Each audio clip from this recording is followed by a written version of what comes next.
अमोला और अमोली। एक राजा था, एक रानी थी।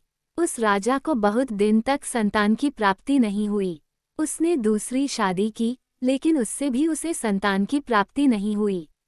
इस तरह उसने 7 शादियां की, लेकिन उसकी इच्छा की पूर्ति नहीं हुई। इस तरह बहुत दिनों बाद दैव कृपा से उसको बड़ी रानी से संतान प्राप्ति की सूचना मिली, तो उसकी खुशी का कोई ठिकाना नहीं रहा। इसके बाद बड़ी रानी की खूब आवभगत होने लगी। इसे देखकर 6 रानियां ईर्ष्या से भर गईं और उससे जलने लगीं। कुछ दिन बाद राजा शिकार खेलने जाने लगा तो बड़ी रानी ने कहा, जब मुझे जरूरत होगी तो आप कैसे आएंगे। तब राजा ने महल के गेट पर एक घंटा टंगवा दिया और रानी से कहा कि जब तुम्हें बुलाना हो 3 बार इस घंटे को बजाना। इस घंटे की आवाज सुनने के बाद मैं जहां भी रहूंगा अवश्य चला आऊंगा। ये कहकर राजा शिकार के लिए चला गया।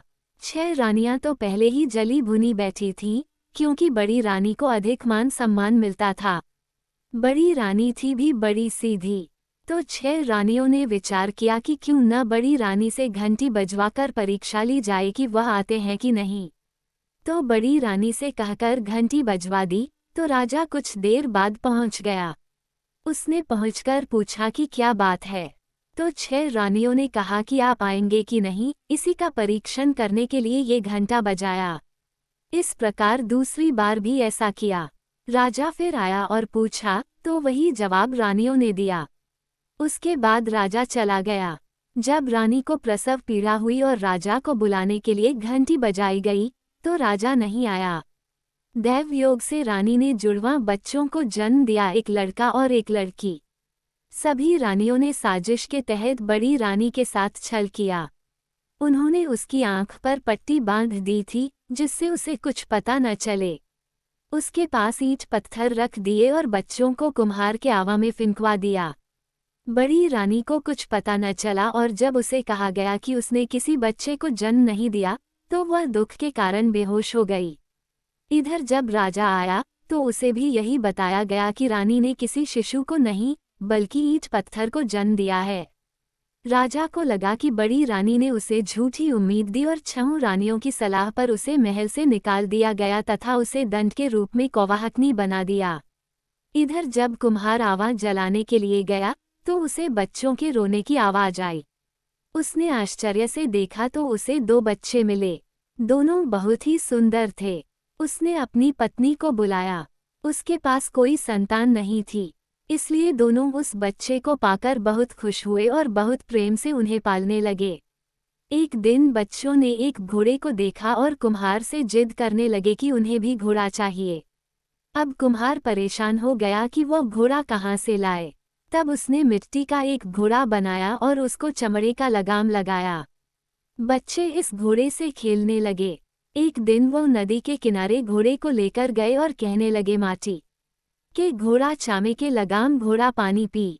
वहीं 6 रानियां भी स्नान के लिए आई थीं। उन्होंने जब बच्चों को ये कहते सुना तो हंसने लगी और कहा, माटी का घोड़ा कहीं पानी पीता है। इस पर उस बच्चे ने जवाब दिया कि स्त्री कहीं ईंट पत्थर को जन्म देती हैं। ये सुनकर रानियों को आश्चर्य हुआ और संदेह भी। उन्होंने सिपाहियों से कहकर पता लगवाया तो पता चला कि वे बच्चे कुम्हार के यहाँ रहते हैं।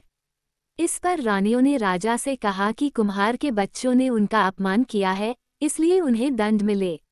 राजा के मनाने के बाद भी वह नहीं मानी और सिपाहियों से कहा कि उन्हें मार डालो। जब सिपाही कुम्हार के यहाँ गए और यह कहा तो कुम्हार रोने लगा और कहा कि जो भी गलती हुई उसका दंड मुझे दीजिए, पर बच्चों को क्षमा कर दिया जाए। पर सिपाहियों ने नहीं माना और जबरदस्ती बच्चों को छीनकर चल दिए। नदी किनारे एक जंगल था, वहीं पर उन्हें मारकर जमीन में दफन कर दिया। अब रानियों ने चैन की सांस ली। जहां उन बच्चों को दफनाया था, जिसका नाम अमोला और अमोली था, वहां 2 पेड़ उगाए। अमोली के डाल पर बहुत ही खूबसूरत फूल खिले। एक दिन खूब तेज हवा थी और अमोली के कुछ फूल उड़कर नदी में बहने लगे। नदी में इन फूलों को रानियों ने भी देखा। वे महल में आकर राजा से बोली कि नदी में बहुत ही खूबसूरत फूल दिखा, मुझे भी वह फूल चाहिए पूजा के लिए। इस पर राजा ने सिपाहियों से वो फूल ढूंढकर लाने को कहा। सिपाही ढूंढते ढूंढते जंगल में गए। वहाँ बहुत सारे फूल खिले थे। अमोली ने सिपाहियों को आते देख अपने भाई अमोल से कहा, भैया अमोला रे, बाबा के सिपहिया फूल लोड़े आयल हे राम। इस पर अमोल बोला, बहिनी अमोली गे, डारे पाते लागी जा आकाश। अब वो फूल इतनी ऊंचाई पर चला गया कि सिपाही देखते ही रह गए। उन्होंने आकर रानी से ये सब कहा। तब रानी इस चमत्कार को सुनकर आश्चर्य में पड़ गई और स्वयं फूल लेने गई। इस पर अमोली ने फिर भाई से कहा, भैया अमोला रे, दुश्मनवा अपने फूलवा लोड़े आयल हो राम। इस पर अमोला कहा, बहिनी अमोली गे, डारे पाते लागी जा आकाश। देखते देखते फूलों की डाली उसी तरह बहुत ऊंची हो गई। ये चमत्कार देखकर रानियां आश्चर्यचकित हो गईं और राजा से ये सब कहा। राजा को भी बहुत विस्मय हुआ। पहले वह फूल नजदीक में दिखता है, पर तोड़ने के लिए कोई जाता है तो ऊंचाई पर चला जाता है। फिर विचार कर सबने कौवाहकनी को भेजा। जब बड़ी रानी को अमोली ने देखा तो फिर भाई से कहा, भैया अमोला रे, अपन मैया फूलवा लोड़े आयल हो राम। अमोल ने कहा, बहिनी अमोली गे, डारे पाते लौटू मैया के पास। अब अमोली के फूल बिल्कुल नीचे आ गए और बड़ी रानी के ऊपर फूल बरसने लगे। उनका पूरा आंचल फूलों से भर गया।